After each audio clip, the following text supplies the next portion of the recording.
Right, we're back with another one. Today we're taking my girlfriend, who I can't believe she exists either, on her first wild camp. We're in the Peak District. We're currently walking through Snake Wood, which, if anyone knows, lots of people camp here. It's pretty grim. I work and tidy up here lots of the time, and yeah, people just leave everything here.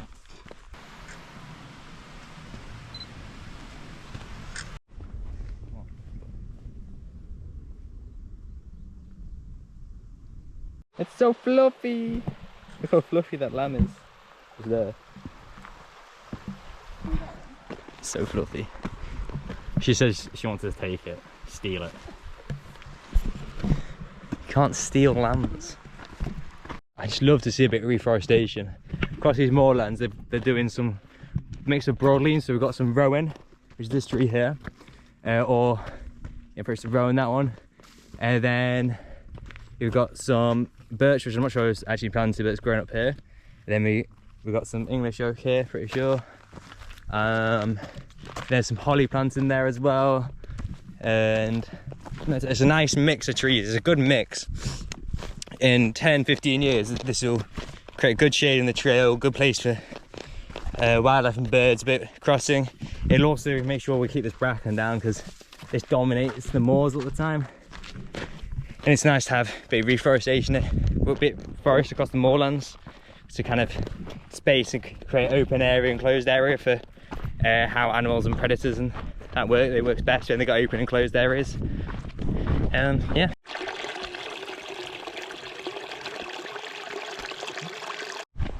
Keeping your peepers peeled for lizards. We just saw one across the basking in the track. Have you seen her little frog on the back of the bag? It's pretty cool. She says that's the mood of her when she's going to make a wild camp. It's grumpy. Let me stop. Look, it's a grumpy frog. That up there is Kinder Scout, which is where we're heading up to. It's like the other side of Kinder Scout, this side that is not on the Jacob's Ladder side, so it's so quiet.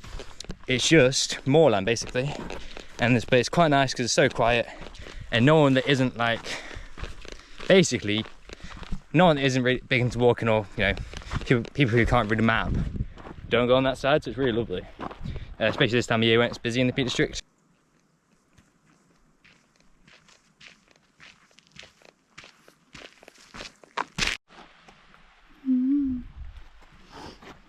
I'm putting bug spray on for ticks.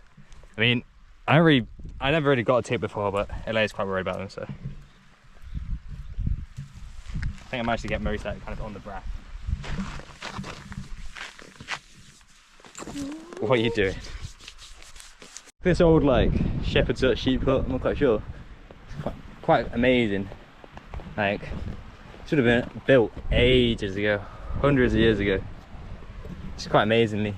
Maybe not hundreds of years ago, maybe 100 years ago. It's quite amazing still, just how they've made it all. And it's right in the middle of nowhere. We're gonna have to carry lots of the stuff in. Do not put That's that going in in YouTube. No, It's going. it's not. So I presume you guys have just seen that. We are just below Kinder Scout. Look how amazing that ridge line is. That's hopefully where we're gonna camp tonight, all being well. It's just a lovely, quiet walk. We have just been through some pretty tall bracken, which is a bit annoying, but it's pretty beautiful still. It's so empty around here as well. It's a weird landscape around here. Very empty and hardly any paths in this part of the Peak District, this side. But it's lovely. I love it.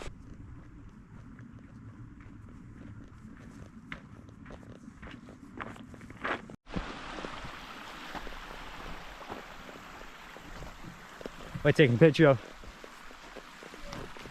I can't actually see myself in it. How much you enjoying the walking?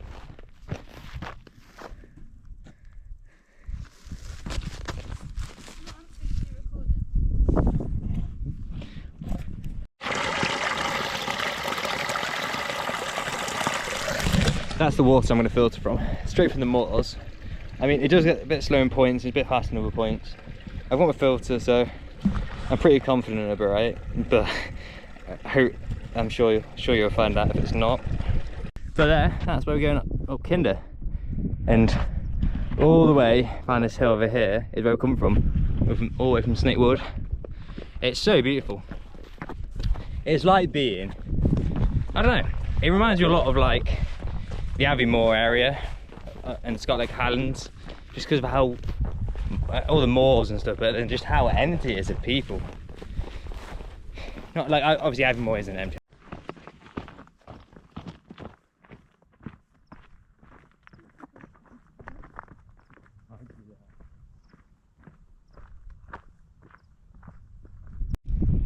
You can quite tell on camera, but if you look at all this, it's so misty over here, well, smoky. I think there's a big fire going on over at Dovestones at the minute, and Twin Chisel Moor, at the time of recording this, and I think that's the smoke blown over. And there's a kestrel there, but yeah, I think that's the smoke blown over, so it's pretty interesting. Look, see how it's gliding?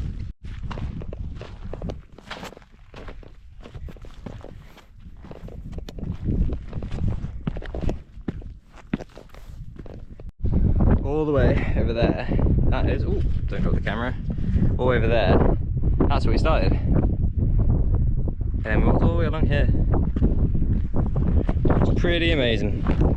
Up here, it's a little bit windy, but it's beautiful. The sun is slowly setting. I think sunset's about 9:30 today. It's about 20 past 7 right now, so we've got probably do about an hour's walk, more hours maybe, I'm not sure. Until we find a good spot along here. And then we'll set up. It's really quiet. We've seen 0 people on this edge. We've seen 3 people the entire walk, which is pretty mental for the Peak District at this time of year.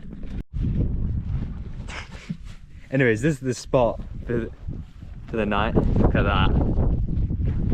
It's absolutely fantastic. Absolutely amazing. Tearing over Doomy. Absolutely wonders again. Lovely. 2 man 10. Tearing over, if you want to sponsor me, you should do that. I have cooked up some scran.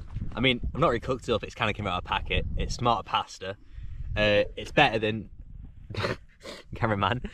It's better than what I normally eat, which is like flipping biscuits and raisins sat in a tent whilst it's raining. And I've got this lovely view, and it's spectacular.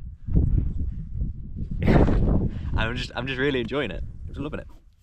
How are you enjoying it? No, I don't want to be in it. Look at that. That is the sunset for me tonight. Right, I will be leaving you here. It is lovely up here, absolutely amazing. What a hidden gem. We've seen no one today, and it's been beautiful. So we'll catch you in the morning, bright and early. Maybe a sunrise for you if you stay. So I don't know, we're staying in UT. And we'll be walking back to the whip, across the ridge, all the way over there. We have risen for the sunrise. Look at that. It's pretty spectacular. I'll give you a little view of the tent with the sunrise.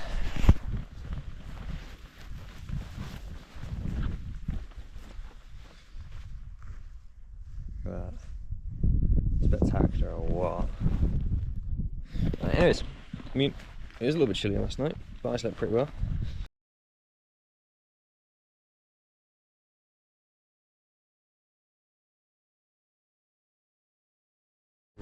Oh, shit.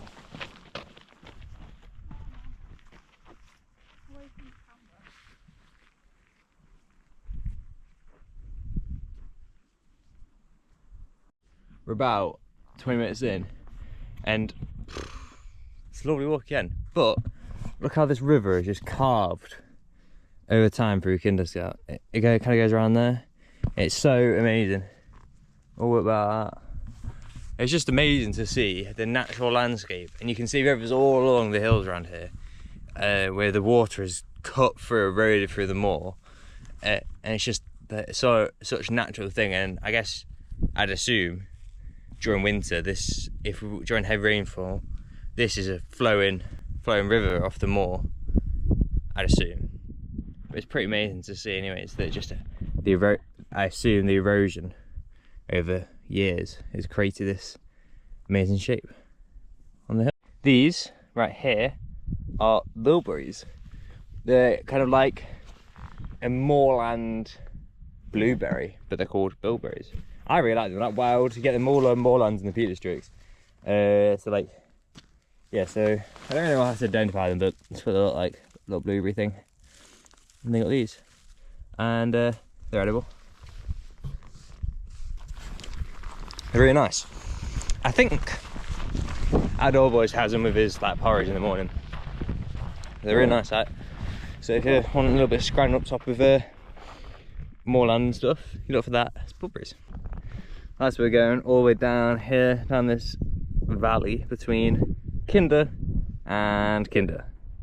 So we're going down this valley, following this river, which is down to the river Ascot, something like that. Ascot, I think. Ascot, something like that. Anyways, down the bottom, then following it all around to Snakewood over here, and we're parked just there. Boop.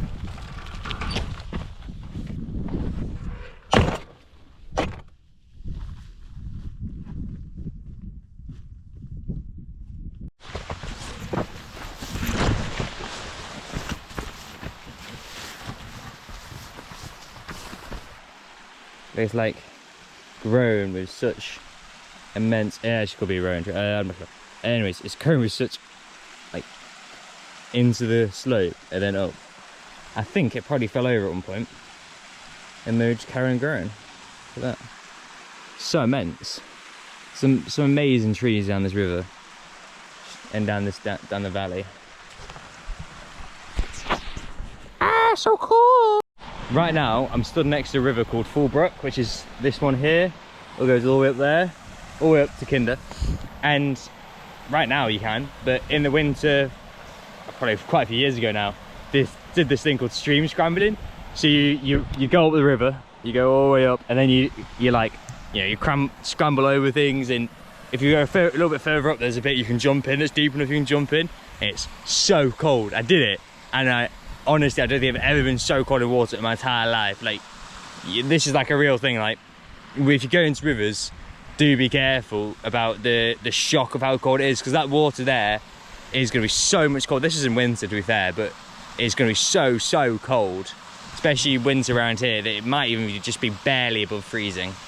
It was, yeah, I don't think I've ever been so cold in my life. I had a wetsuit on, and I was like swimming, trying to get to my dad, and yeah, it was, yeah, so cold.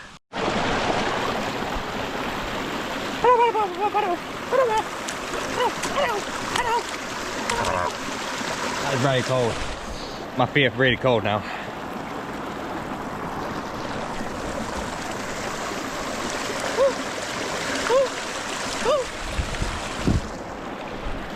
Have you enjoyed wild camping? I'm gonna take that as a yes, and she's gonna be coming on many more adventures. Woo! Step over.